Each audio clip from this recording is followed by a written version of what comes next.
Hello, I'm Dave and this is Logan, out once again for a walk in the countryside. Thanks for joining us. Now today we're at the pretty village of Sixpenny Handley in northeast Dorset. It's about 12 miles southwest of Salisbury and 10 miles northeast of Blandford Forum on the Cranbourne Chase. And we're going to be walking a roughly 8.5 mile circular route from the village out along the Jubiliee Trail to join part of the Ackling Dyke Roman road. We'll be linking up with a section of the Hardy Way and then heading back to the village. We should get to see some quite stunning scenery and some very interesting things along the way. Well, I'm filming at the beginning of April. It is a glorious spring day. The sun is out, there's blue skies, it's about 7 or 8 degrees. Should be perfect conditions for walking, so do come along with us. Now, I parked my car at the recreation ground, which is just to the northwest of the village, and I've made my way to the church, which is just in front of me here, to start off with our exploration through the village. It's St Mary's Church. Now, historians are unsure when a church first appeared here, but one certainly existed in Norman times. The chancel and part of the nave date from 1350. The west tower was added in the 14th century and the north aisle added in 1832. There was a major rebuilding in 1877 when the nave, north aisle and west tower were all rebuilt and the south aisle added. At the same time, the porch, which was originally built in 1450, was moved to the present position. So what you have now is a nave, chancel, north and south aisles, west tower, north vestry, north organ chamber and south porch. I think it's got 3 bells. And you'll see the clock has got 2 faces, one to the south for the villagers and one to the east for the school that was built here in 1841.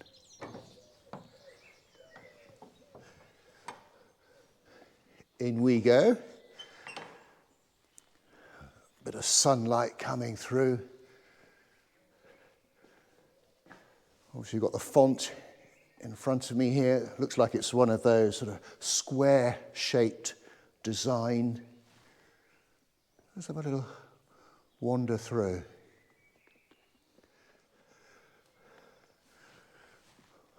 Well, as is always the case, I haven't been able to find the light, so it is quite dark in here. But hopefully you can see in front of me on the right there the rather magnificent pulpit. And just continuing through, but that's the organ on the left. And then obviously the altar. Looks like there's just the one stained glass window, which really getting a benefit at the moment with the morning sun streaming through. It really is quite a beautiful church. Now, the unusual village name derives from a couple of medieval hundreds called Sixpenny, which means Saxon hilltop, and Handley, I think that's how you pronounce it, meaning high clearing, which in 1244 were united as the hundred of Sixpenny Handley. No idea if I'm pronouncing that right. A hundred was an old geographical administrative division, and this hundred consisted of 8 parishes, of which the village of Handley was one. The village was known as Handley right up until the mid-19th century when the sixpenny was then added, although I see a 1901 map still shows it as being called Handley. The village actually suffered a major fire in 1892, and of the 86 houses, only 31 were undamaged. The fire had started at a wheelwright shop near the church and was fanned by winds, so effectively the bulk of the village had to be rebuilt quickly. Now, the author Frederick Treves, in his book Highways and Byways of Dorset, which was published in 1906, stated that, and I quote, "The traveller may well be tempted by a signpost to turn aside to the village of Sixpenny Handley. It is well, however, to resist such attractions, since this strangely named place is, I think, the ugliest village in Dorset." Well, that was a little bit unfair of him, to say the least. I mean, the village was still recovering from a fire 14 years earlier, and a lot of the houses were effectively being rebuilt. It's very pretty today. Let's have a little wander through by going down the main street. We're just coming down from the church. This lovely old butcher's shop, W.S. Clark and Sons. Now, there's been a butcher's shop in the village since 1915, originally at the bottom of the village, I believe. And I see there are some carvings on each side there, ram's head, and looks like the hind quarters of cattle as well. And I was reading that the carvings were done by possibly a travelling craftsman in exchange for his board and keep. I say the shop's been here since 1915. I see there is a date of 1896. That may well be the previous shop, I don't know. Another old shop sign, Froud Brothers, Bakers and Grocers. Now looks like it's a private property. Sixpenny Handley Post Office and Stores. Again, looks like it's residential. Now this building here used to be a pub, the Roebuck Inn, and it survived the fire but was actually rebuilt. I believe it ceased trading in 2019. Continuing with our wander down through the village. This is the old primitive Methodist chapel, originally built in 1835. It was rebuilt after the 1892 fire, then it closed in 1979. I think it was an antique dealer's store in the 1980s, but it's now a private house. And virtually opposite the old chapel is this property called Star House. Now, it used to be the Star Inn, which shows as the Star Hotel on a 1901 map. I was reading there used to be a monthly cattle and sheep market behind it, but it closed as a pub in the 1990s, I think. And then just next to it, the modern convenience store, Budgeon's. So that was a quick look at Sixpenny Handley. I don't care what Mr. Treves said. I think it was quite cute, full of character. Right, we're going to kick on with the walk. For the rest of our route, we're going to be out into the countryside. We've got a fair bit of walking to do and quite a lot of exploring. Let's go.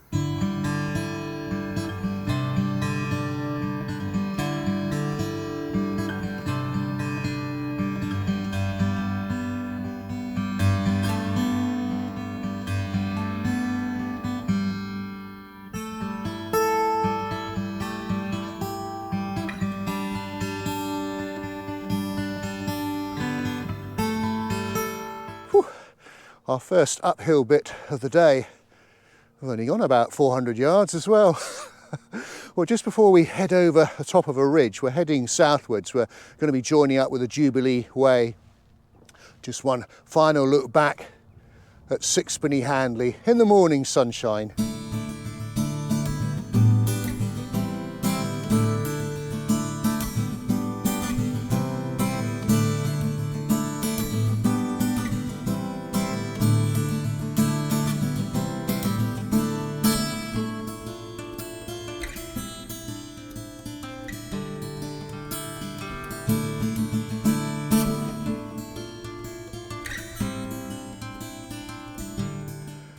Well, folks, I think we're going to get quite a few pit stops today to admire the view.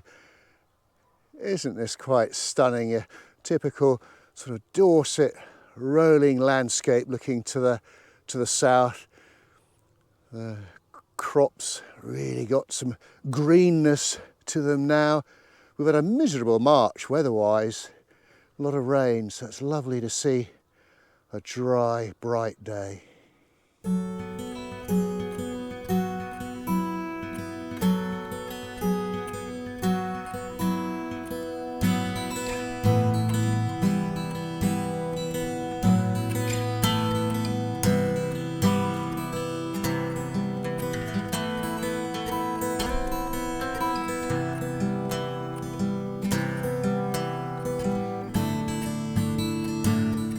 Well, I tell you, it's one of those days when it really feels good to be out and about.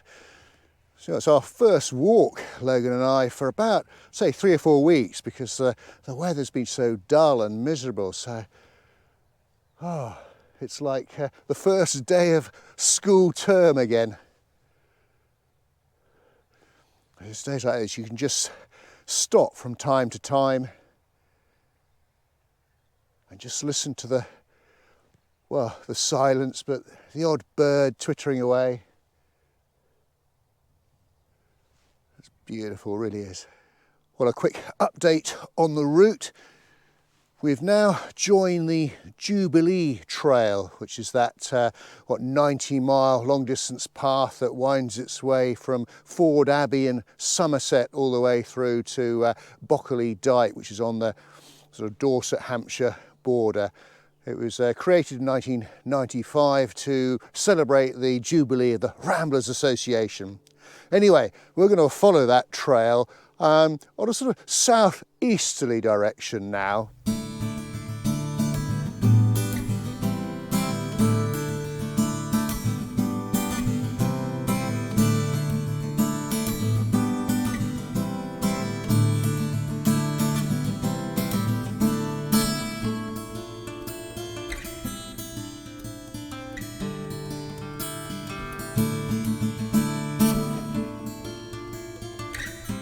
Whew, it's getting warm now.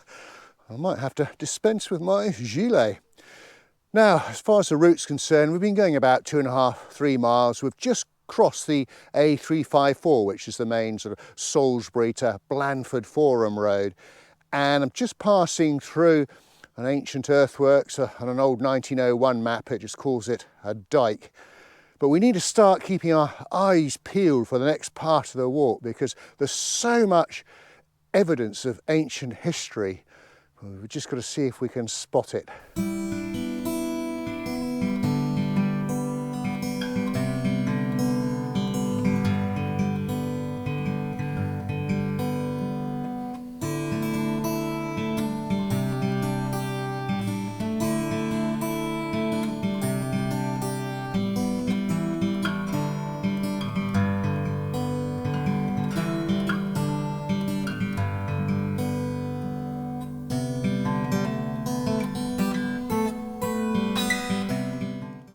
Another little pit stop, folks.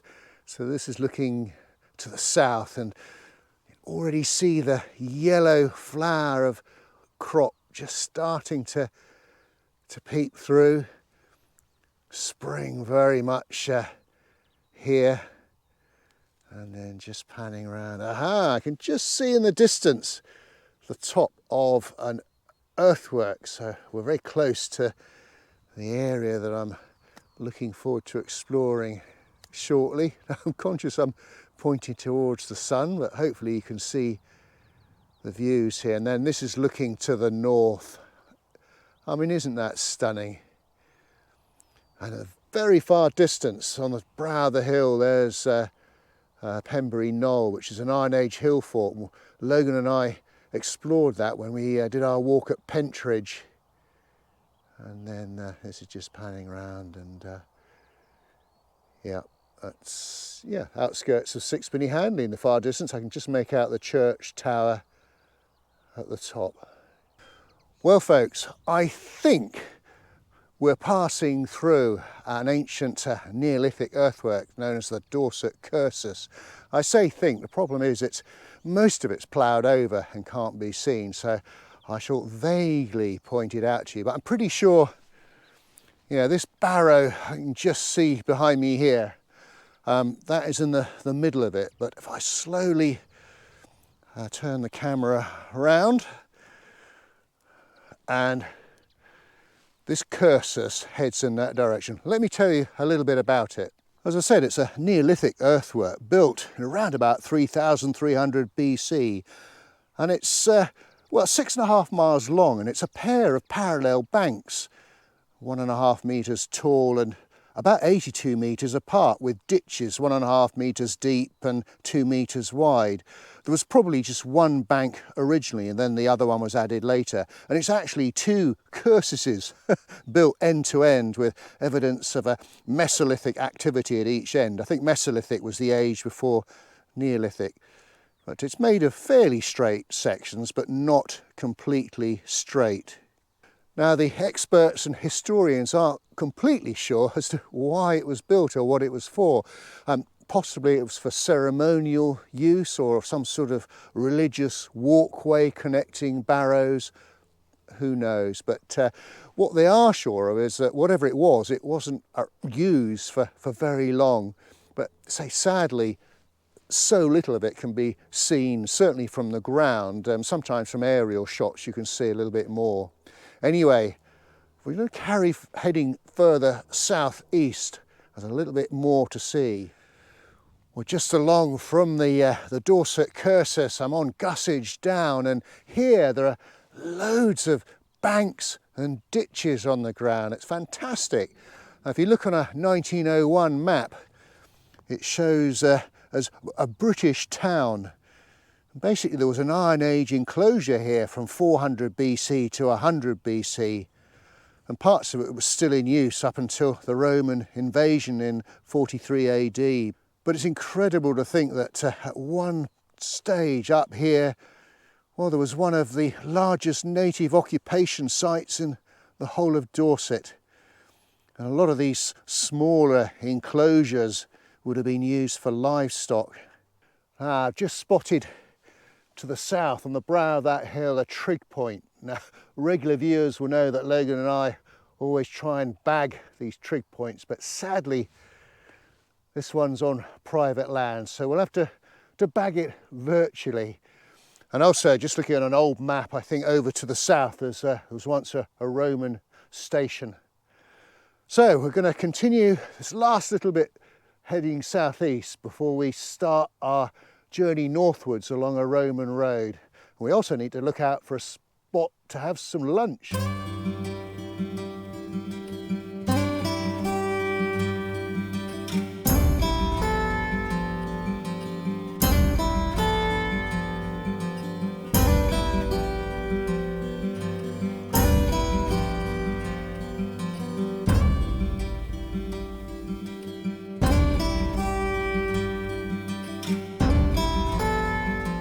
Right, let's see what we've got for lunch. I'll give you your water. I don't know what that is. Some sort of doggy Bix, I expect.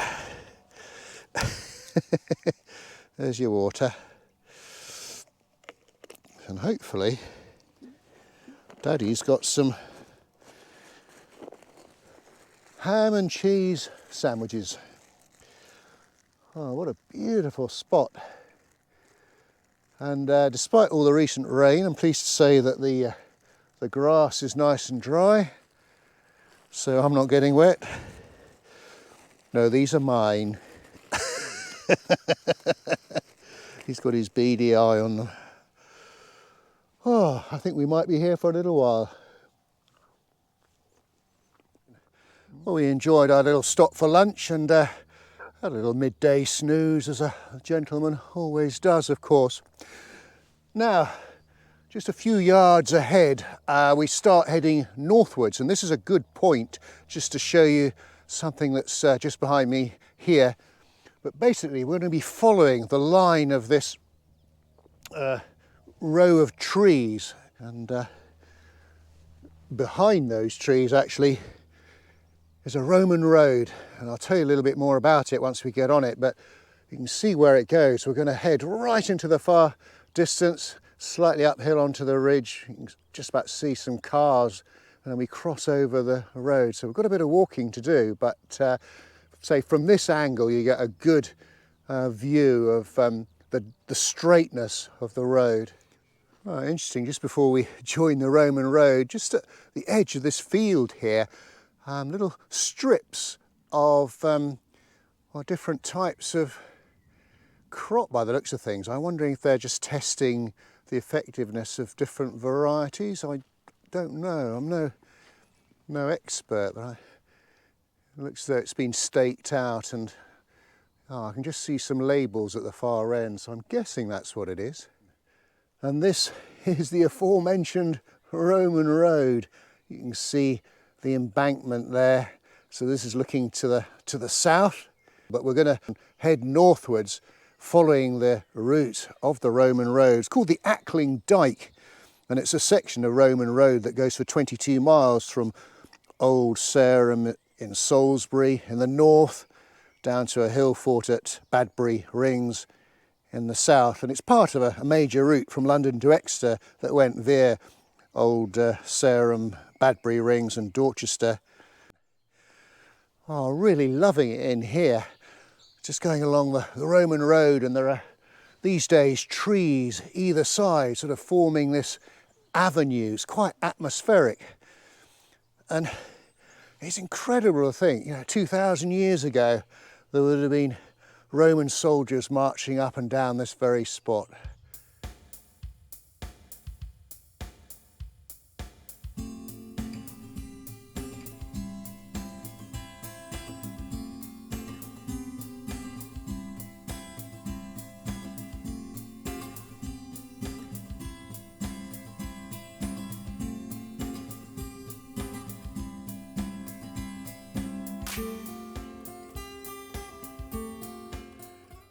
I'll continue to make my way northwards along the Roman road. I think it's going to be pretty much a dead straight 3 miles along this route. And the path from time to time comes off the road, because you can see just on my right here the embankment where the road used to be, where the bridleway is just alongside it. Now I'm going to keep my eyes peeled, because according to some old maps there should be some boundary stones along here, fingers crossed. Well, a little pit stop just to look over to the west as we go along here. Now, you're not going to be able to see too much from here, but over in the far distance there is the location of a henge. I think it's called Whippet Down henge. It was discovered from aerial photographs, excavated in 1983 and 1996, and basically it consists of a number of closely spaced pits. You'd probably see better from an aerial photograph, but it's on private land, so we can't get any nearer. And I'm pretty sure that the Dorset Cursus actually goes across in front of us, and very shortly we'll be crossing it again where the Roman road crosses it. And this is where we cross the Dorset Cursus for the final time. But, well, you can see what I mean when I say you wouldn't know it was here if you didn't have a map, but 5,000 years or so ago there was certainly something very impressive here. But it kind of goes along the side of those trees. But we are going to continue along the Roman road along the left hand side there. Well, another little pit stop, folks. This is again looking over to the west. Now just see the top of a barn, and some years when they have a crop of oilseed rape here, the barn is probably one of the most photographed barns in all of Dorset, almost iconic. Seems like almost anyone with a camera will come along and take a photo of it. I mean, it does look a pretty sight, but I expect it annoys the farmer immensely.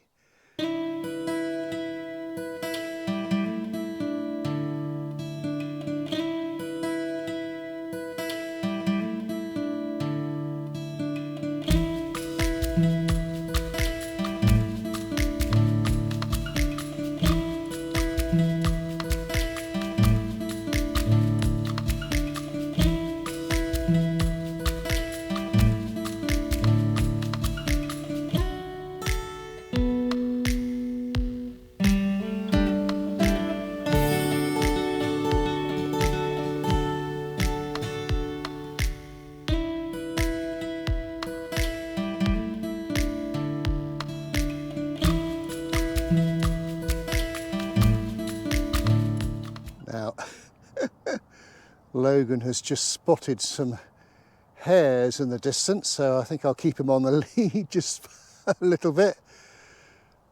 But oh, what a beautiful view. We've crossed the, I think it's the B3084, and just up on the right here, up on the distance to the northeast, a much better view of Pembury Knoll, that Iron Age hill fort that I was talking about right at the beginning. So we're now on our last section of Roman road that we're going to be doing. I must say, a little disappointed with the lack of boundary stones. According to a 1901 map and also even an up-to-date Ordnance Survey map, there should have been at least 3 boundary stones on that previous section. Could we find them? Nah. Well, just before we say goodbye to the Roman road, so we're going to follow it just down to those houses, and then we're going to bear left to the west and leave the road. But just to my side here, this is the Oakley Down Barrows, basically a round barrow cemetery, best seen from the air really, but sort of dates from the Bronze Age. There's 26 barrows in total. I think there's 16 bowl barrows, 6 disc barrows, 3 oval mounds and 1 saucer barrow. The small barrows started to be built around about 2250 BC. The ordinary barrows were built, well, between 2150 and 1850 BC, and then the fancy barrows like disc barrows were built as late as 1500 BC. Well, we're now on the final leg, about a mile to go back to Sixpenny Handley. We've recrossed the A354. We're actually now on a section of the Hardy Way, which is that 220-mile long-distance path that winds its way through Dorset, celebrating places that have got a connection with the author and poet Thomas Hardy. And it goes from Higher Bockhampton, where he was born, to Stinsford Churchyard, where his heart is buried. Oh, it's warm now. So it's a shame there's no pub back at Handley. Looks like it's going to have to be the Sheaf of Arrows at Cranbourne. I'm certainly in need of a pint of ale, that's for sure. Well folks, we've come to the end of our walk. We hope you enjoyed it. If you did, please do give us a thumbs up and a like, and do leave a comment. And do check out our Facebook page, Dave's Countryside Walks, because we often put extra photographs up on there. Well, sadly, no pub to go to today, but we have had a lovely picnic along the way. And it's been a glorious day, a super walk, hasn't it? So until we meet again, thanks for watching, and cheerio. Yeah, good boy. You kiss? Yeah.